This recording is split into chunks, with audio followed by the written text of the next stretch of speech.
గంభీరమైన క్యారెక్టర్లేమో మీది, గంభీరమైన వాయిస్. ఆదికేమో చూస్తే ఇప్పుడు సాఫ్ట్గా లవర్ బాయ్ టైప్ లాగా వచ్చాడు. ఏమనిపిస్తుంది? అదే సార్, బేసిక్గా ఏంటంటే నాన్న హీరో వాళ్ళని వచ్చారు. ఆయన మంచి హైటు. అవును. రమణమూర్తి గారు, నాన్నగారు వీళ్ళంతా విజయనగరం, శ్రీకాకుళం ఈ బ్యాచ్. అవును. సో సోమయాజులు గారు, సో కాకరాల గారు మంచి మిత్రుడు. సో హీరో అవ్వాలని చెప్పి నాగేశ్వరరావు గారికి పెద్ద ఫ్యాను. ఆయనకి ఏదో లెటర్స్తో కమ్యూనికేట్ చేసి ఆయన రిప్లై ఇచ్చినాగానే ఆయనే లెటర్ రాశారని ఫీల్ అయిపోయి చెన్నై వెళ్ళిపోయి, ఆ రోజుల్లో ఎక్స్ట్రా ఆర్టిస్టులు అనేవారట, ఈ జూనియర్ ఆర్టిస్టులు. అవును. అలాగా ఈయన ఒక సినిమాలో అన్నదాత అనుకుంటా ఏదో సినిమాలో నాన్న యాక్ట్ చేయడం. ఆ రోజంతా ఈయన ఏమేంటంటే నాగేశ్వరరావు గారి కళ్ళల్లోనే ఉండాలి, మనం కంట్లో పడాలి. సో ట్రై చేసి but is trying to reach him. But ఎక్కడో జనంలో నిల్చుని ఉన్నారు. సాయంత్రం నాగేశ్వరరావు గారు మారిస్ మైండ్ ఉండిందట, అందులో వెళ్ళిపోతూ ఇతను నడుచుకుంటూ వెళ్తుంటే కారు ఆపారట. పొద్దున్నే చూస్తున్నానయ్యా, ఏంటి నీ పేరేంటి? శర్మ అండి. ఏ ఊరు? విజయనగరం. సరే కారు ఎక్కువ ఉన్నారు. ఎక్కడ ఉంటున్నావు అన్నారు. తేనాంపేట సార్, చెన్నై. సార్ నేను అటు వెళ్తున్నాను, కారు ఎక్కువ ఉన్నారు. ఈయన కొంచెం టెన్షన్ అయిపోయారు. కారు ఎక్కించుకుని తీసుకెళ్లి అక్కడ ఆపి దిగి ఆయన సిగరెట్ ఆఫర్ ఇచ్చి, చార్మినార్ ఏదో సిగరెట్ ఇచ్చి, అప్పుడు బాగా క్లాస్ స్పీకర్ అట. మంచి హైట్ ఉన్నావు, మంచి వాయిస్ ఉంది, మంచి కల్చర్ కూడా కనిపిస్తుంది, నువ్వెందుకు అంటే చెప్పుకుని మొత్తం ఎమోషనల్ అయిపోయారట. మేరాయ ఉత్తరాలు అవి స్టాండర్డ్ లెటర్స్, మేము సిగ్నేచర్లు పెడతాం, ఎవరో రాస్తారు ఫ్యాన్స్. సో అయినా సరే వచ్చావు కాబట్టి నా పర్సనల్ రికమెండేషన్ ఏంటంటే గో బ్యాక్. ఇలాంటి ఎక్స్ట్రా ఆర్టిస్టులు అలా రావద్దు, మంచి వేషం దొరికినప్పుడు నువ్వు రా, లేకపోతే చాలా స్ట్రగుల్ ఉంది ఇక్కడ అని నాన్నని తిరిగి పంపించడం జరిగింది. ఓకే. ఇది నేను నాగేశ్వరరావు గారితో కూడా ఒకసారి ఒక సభలో నేను వ్యాఖ్యాతగా ఉన్నప్పుడు షేర్ చేసుకుని, ఆ రోజు మీరు అడ్వైస్ చేయకపోతే ఈరోజు మా ఫ్యామిలీ ఇండస్ట్రీలో ఉండేది కాదండి అని చెప్పడం కూడా జరిగింది. సో ఈ ప్రాసెస్ లో నాన్న వెళ్ళి మళ్ళీ లక్కీగా నాన్నకి ఏంటంటే ఆరుద్ర గారు, శ్రీశ్రీ గారు వీళ్ళంతా కజిన్స్. భాగవతుల ఆరుద్ర మా కజిన్ అవుతారు, మా కూడిపెద్ది. శ్రీశ్రీ గారు పూడిపెద్ది వారే, శ్రీరంగం వారు దత్తత తీసుకున్నారు. సో అలా శ్రీశ్రీ గారు కూడా నాన్న కజిన్. సో వీళ్ళప్పుడు పాపులర్ డబ్బింగ్ రైటర్స్. నాన్న ఏదో శ్రీకృష్ణదేవరాయలు ఆంధ్రకళా నాటక పరిషత్తులో చేసి బెస్ట్ యాక్టర్ అవార్డు వచ్చి, దానికి నారాయణ రెడ్డి గారు, మిక్కిలేని రాధాకృష్ణమూర్తి గారు, ఇంకెవరో లింగమూర్తి గారు, వీళ్ళు ముగ్గురు జడ్జిలుగా వెళ్ళి నాన్నని చూసి చాలా బాగున్నావయ్యా నువ్వు, మళ్ళీ రివర్స్ అడ్వైస్ ఇది, నువ్వు ఇక్కడేం చేస్తావు మెడ్రాస్కి వెళ్ళు అంటే ఆల్రెడీ నాగేశ్వరరావు గారు తిట్టి పంపించారండి. అలా కాదు, లక్కీగా శ్రీశ్రీ వీళ్ళందరూ బంధువులు అంటున్నావు కదా, ఆరుద్ర గారు అంతా, వాయిస్ కూడా బాగుంది, ఇప్పుడు డబ్బింగ్ సినిమాలు కూడా బాగా జరుగుతున్నాయి, నువ్వు వెళ్ళి అక్కడికి వెళ్ళి తప్పకుండా నీకు బ్రేక్ వస్తుంది అన్న దీని మీద మళ్ళీ బ్యాక్ టు చెన్నై. అక్కడి నుంచి నాన్న 59 నుంచి స్టార్ట్ అయింది. బట్ నాన్నకి ఏంటంటే కలిసి రాలా ఏమి. ఆయన ఇంకా ఫ్యామిలీ కోసం, మా అమ్మ యాక్ట్రెస్ సార్, మా అమ్మ కృష్ణజ్యోతి అని, నాన్నదేమో కళ్ళేపల్లి అగ్రహారం, అమ్మదేమో బాగేపల్లి అని బెంగళూరు దగ్గర కరెక్ట్ బార్డర్. సో అమ్మ స్టేజ్ మీద అనార్కలిగా వేసినప్పుడు నాన్న మెడ్రాస్ వాణిమహల్ అమ్మని చూడడం, వీళ్ళిద్దరూ ప్రేమలో పడ్డం, love marriage. So love marriage, మళ్ళీ వాళ్ళంతా నాయుడులు అమ్మ సైడ్ అంతా, ఈయనేమో బ్రాహ్మణులు, వీళ్ళు మొత్తం నాన్న వాళ్ళ సైడ్ అంతా అలిగారు.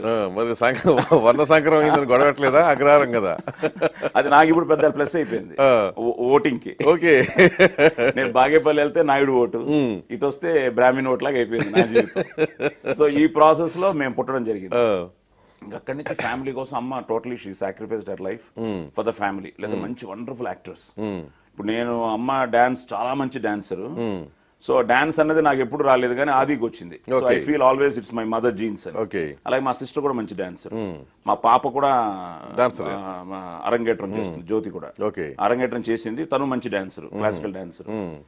బేసిక్ గా నేనేంటంటే ఇంకా చిన్నప్పటి నుంచి ఇప్పుడు ఆది చెప్పినట్టు నేను అమ్మ కడుపులో నుంచి ఇండస్ట్రీ చూడడం మొదలెట్టాను ఒక విధంగా. ఎందుకంటే ఇండస్ట్రీ మాటలు అవి ఇవి విని విని విని అండ్ ఫుల్ టెన్షన్ ఉంటుంది sir, full tension frankly telling you. అసలు ఈ రోజుకి నేను ఒక ఫుల్ గా భోజనం చేయలేను, because I have seen that life. చాలా చాలా కష్టం. ఎన్ని సంవత్సరాలు మీ ఫాదర్ అట్లా స్ట్రగుల్ అయ్యారు? అయ్యారు సార్, టోటల్ గా స్ట్రగుల్ అయ్యారు వరకు, చాలా వరకు. అంటే ఆయన ఇంకోటి ఏమైపోయిందంటే వెరీ స్ట్రైట్ ఫార్వర్డ్ మ్యాన్. ఏదైనా సరే ఇప్పుడు వేషం ఉంటే కాస్ట్యూమ్స్ కుట్టించాలి, దానికి బాటా షూ కొనాలి. ఆ రోజుల్లో విగ్గు పెద్ద క్రేజ్, పెట్టుకోవాలి, విగ్గు కొట్టాలంటే దానికి మళ్ళీ డబ్బులు. సో ఏది ఒప్పుకునేవారు కాదు. కార్ అయితే 7:30 కార్ రావాలంటే 7:30 కార్ రావాలి. ఒక 5 minutes లేట్ వస్తే ఎక్కేవారు కాదు, 5 minutes ముందు వస్తే ఎక్కేవారు కాదు. సో చాలా డిసిప్లిన్ ఉండేవారు. ఆ డిసిప్లిన్ మంచిదే కానీ మా అందరికి వచ్చింది అది, బట్ చిన్న ఫ్లెక్సిబిలిటీ లేదు. అవును, సినిమా ఇండస్ట్రీలో మరీ అంత రిజిడ్గా ఉన్నా కష్టం కదా. శర్మ గారు బాగున్నారా అంటే బాగున్నాం కాబట్టే మీతో మాట్లాడుతున్నాం అని ఇలా ఉండేది ఆన్సర్. గారు కులాసానా అనేవాడు, మా ఇంటికి అద్దె తీసుకొచ్చేవాడు, కోసం వచ్చేవాడు, కులాసే కాబట్టే మీకు అర్థిస్తున్నాం అని వెంటనే రివర్స్ ఆన్సర్ ఉండేది. ఎవరైనా హర్ట్ అవుతారు. అలాగే ఏంటి ఈ మధ్య కనిపించట్లేదు అంటే ఎక్కడికి వచ్చి కనిపించమంటారు చెప్పండి. సో ఇదంతా మరి ఆ శ్రీ ఆరుద్ర గారు కూడా ఉండేదంటారు. వాళ్ళ దగ్గర నుంచి ఏమైనా ఈయనకు వచ్చింది కజిన్ బ్రదర్ కాబట్టి, అంటే వాళ్ళకు ఉన్న చెల్లుబాటు అయిపోయింది, నాన్న చెల్లుబాటు అవ్వాలి, ఈయనకి స్టెబిలైజ్ కాలేదు కదా ఈయన. బట్ లక్కీగా నాన్నకి ఏంటంటే ఒక జడ్జ్ ఉన్నా, ఒక డాక్టర్ ఉన్నా, ఒక పోలీస్ ఆఫీసర్ ఉన్నా, క్యారెక్టర్స్ ఉన్నాయి ఆయనకి. రామానాయుడు గారు ఒకసారి చెప్పారు, శర్మ నువ్వు ఇంట్లో సెట్ వేసుకో, హాస్పిటల్ సెట్, ఒక పోలీస్ స్టేషన్ సెట్, ఒక కోర్ట్ సెట్, 3 డ్రెస్సులు నీ మెజర్మెంట్ కుట్టించి పెట్టుకో, మేమే వచ్చి నీ దగ్గర వేషాలు ఎంచుకుంటాం, మా సెట్ కూడా యూజ్ చేసుకుంటాం. అలాగా నాన్న మాక్సిమం కష్టాలు చూసారు. ఇదివరకు గుండె జబ్బులు క్యారెక్టర్ ఉంటే గుమ్మడి అనేవాళ్ళు, గుండె జబ్బులు గుమ్మడి వాడండి అని, అమ్మా చచ్చిపోవడమే. సో అలాగా నాన్నది మాక్సిమం చూసాను సార్. మాక్సిమం అంటే ఒక విధంగా బిటర్ మెమరీస్, బట్ ఈ రోజు I look back there so sweet memories. అంటే నాన్న హీరో వాళ్ళు వచ్చారు, నేను ఒక లెవెల్కి అయ్యాను. ఈ రోజు ఆది ఫుల్ ఫ్లెడ్జ్డ్ హీరో అయ్యాడు, but like you said he needs a big break. Big break కావాలి. లక్కీగా ప్రేమ కావాలి ఫస్ట్ యాక్సెప్టెన్స్ అయింది. ప్రేమ కావాలి 100 days ఆడింది, లవ్లీ 100 days ఆడింది.